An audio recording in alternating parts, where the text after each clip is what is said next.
Hello, I'm Kamruddin Bibhop. Welcome to webacademybd.org. HTML5 and CSS3 Beginner Bangla Tutorial 28. So আমরা এই tutorial দেখব কিভাবে একটি কমপ্লিট লেআউট তৈরি করতে হয়, পুরো তৈরি করতে হয় কিভাবে। এটা আমি যে কোনো একটি টিউটোরিয়ালে একসাথে দেখিয়ে ফেলবো না। সো আমি আপনাদেরকে একটি লেআউটের ট্যাগগুলিকে দেখাবো। সো নোটপ্যাড প্লাসে চলে যাই। ওকে, আমি এর আগে যা করেছিলাম আপনারা দেখেছেন, তিনটি ডিভ নিয়েছিলাম এবং তিনটি ডিভের মধ্যে আমি আইডি ধরেছিলাম তিনটি। আইডির নামগুলো কি দিয়েছিলাম? Header, section and footer. So আমি এখন ট্যাগ নিব হেডার। প্রত্যেকটি ওয়েবসাইটে একটি হেডার থাকে। আমি আগে থেকে আপনাদের জন্য একটি পিকচার তৈরি করে রেখেছি। পিকচারটা আগে ভালো মতো বুঝাই। প্রত্যেকটি ওয়েবসাইটে দেখবেন যে একটি হেডার থাকে, আপনার লোগো থাকে, দেন হেডার থাকে like welcome to my website, বা ওয়েবসাইটের নাম থাকে ওয়েব একাডেমি বিডি, দেন নেভিগেশন বার থাকে, দেন কন্টেন্ট থাকে, আর দেখবেন যে একটি অ্যাসাইট থাকে। হেডার উপরেটিকে বলা হয় হেডার। নেভিগেশন বার মিনস আপনার দেখবেন যে অ্যাবাউট, কন্ট্যাক্ট আস, এগুলোকে বলা হয় নেভিগেশন বার। আবার এরপরে ওয়েবসাইটে দেখবেন স্লাইডারের জন্য জায়গা থাকে। ধরলাম এটা বাদ দিলাম। আপনার প্রথমে হেডার, দেন নেভিগেশন, অ্যাবাউট, আপনার সার্ভিসেস, কন্ট্রাক্ট, এগুলোকে বলা হয় নেভিগেশন। দেন মাঝখানে যে জায়গাটা থাকে মেইন, একটি ট্যাগ থাকবে HTML এর মেইন, যেটাকে শুধু একবারই ধরা হয় মেইন বা সেকশন। অ্যান্ড দেন সেকশনের মাঝখানে আবার হেডার থাকে, দেন আর্টিকেল থাকে, যে লেখাগুলি থাকে ওগুলোকে আর্টিকেল বলা হয়। অ্যান্ড দেন লাস্টে যা থাকবে ওয়েবসাইটে তা হচ্ছে ফুটার। সো ওয়েবসাইটের মধ্যে কী কী থাকবে? আমার একটি হেডার থাকবে, দেন নেভিগেশন বার থাকবে, দেন কন্টেন্ট মিনস আপনার সেকশন থাকবে, দেন সেকশনের বাম পাশে বা ডান পাশে বা অনেক ওয়েবসাইটের দুই পাশেই অ্যাসাইট থাকবে, অ্যাসাইট বলা হয় যাকে। দেন নিচে থাকবে ফুটার। ওকে, আমি এখন চলে যাই। তো আমি হেডার নিলাম IMG, আপাতত না,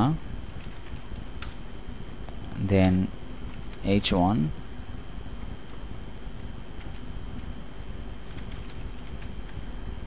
welcome to my website, then main সেকশনটি আপনার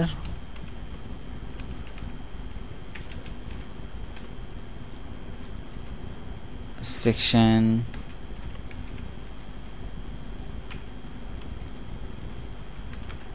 নেক্সট টিউটোরিয়ালে আরও ভালো মতো দেখাবো। এক টিউটোরিয়ালে সব দেখাতে গেলে আপনারা ঘুলিয়ে ফেলবেন।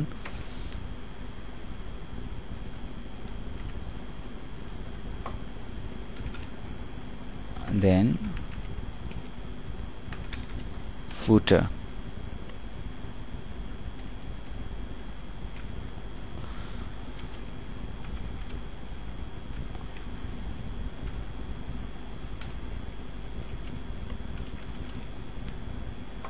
কপিরাইট।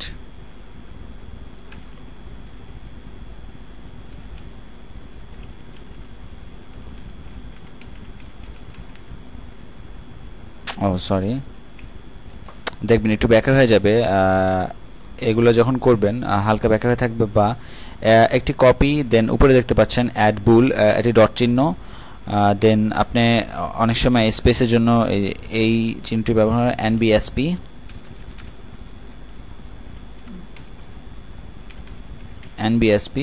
NBSP যতগুলো পড়বে একটি ধাক্কা পড়বে, আপনার স্পেস পড়ে যাবে সামান্য।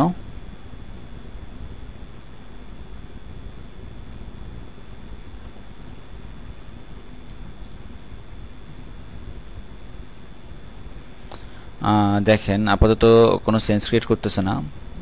Header, section and then copyright, Web Academy BD. Sorry, আমি হেডার ধরেছি, দেন সেকশন অ্যান্ড ফুটার ধরেছি এর আগের টিউটোরিয়ালের কথা বলাতে। এখন যে আমি পিকচারটি আপনাকে দেখিয়েছি, হেডার, দেন নেভিগেশন, দেন আপনার সেকশন অ্যান্ড ফুটার, দুটি বাকি আছে, navigation and aside. So navigation and অ্যাসাইটের ট্যাগগুলি দেখি আমি আপনাদেরকে। সো প্রথমে আমি হেডার ধরলাম। হেডারের মধ্যে ইমেজ, যেখানে আমার লোগো থাকবে, অ্যান্ড হেডারের পরে কি থাকবে? নেভিগেশন অবশ্যই।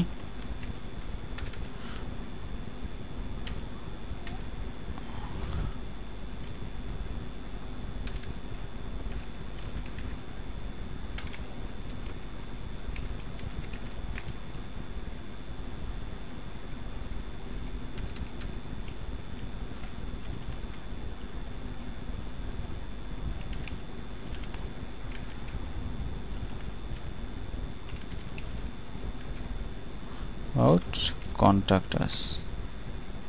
Okay, contact, and then aside, sorry,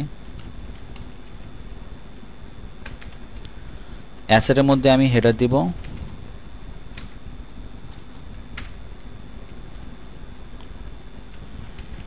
this is my aside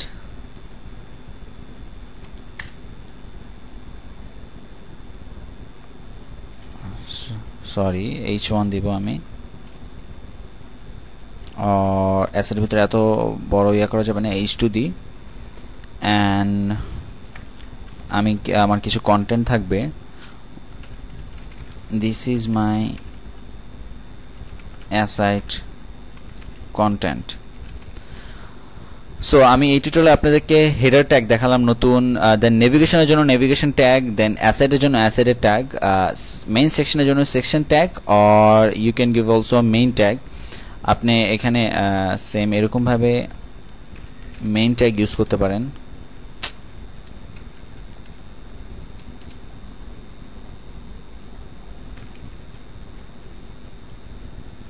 ওকে, আমি সেকশন ইউজ করি, আমার খেয়াল ছিল HTML5 এই ভার্সনের মেইন ট্যাগটি আপাতত হচ্ছে না, সরি, সেকশন ইউজ করলাম, দেন ফুটারের জন্য ফুটার ট্যাগ। সো আমি এরপরে টিউটোরিয়ালে আপনাদেরকে দেখাবো কিভাবে আমি কেন header and navigation, aside, section, footer এগুলোকে কেন ইউজ করব। আমি তো চাইলে এগুলোকে না ইউজ করেও কাজ করতে পারি, এগুলো তো দরকার ছিল না। সো যাই হোক, এই টিউটোরিয়ালে একটু পর্যন্তই। আমি নেক্সট টিউটোরিয়ালে আরও ডিটেলস ভাবে এগুলোকে দেখাবো, বিকজ একটি কমপ্লিট লেআউট তৈরি করার জন্য একটি টিউটোরিয়ালে যথেষ্ট না। So thank you for watching.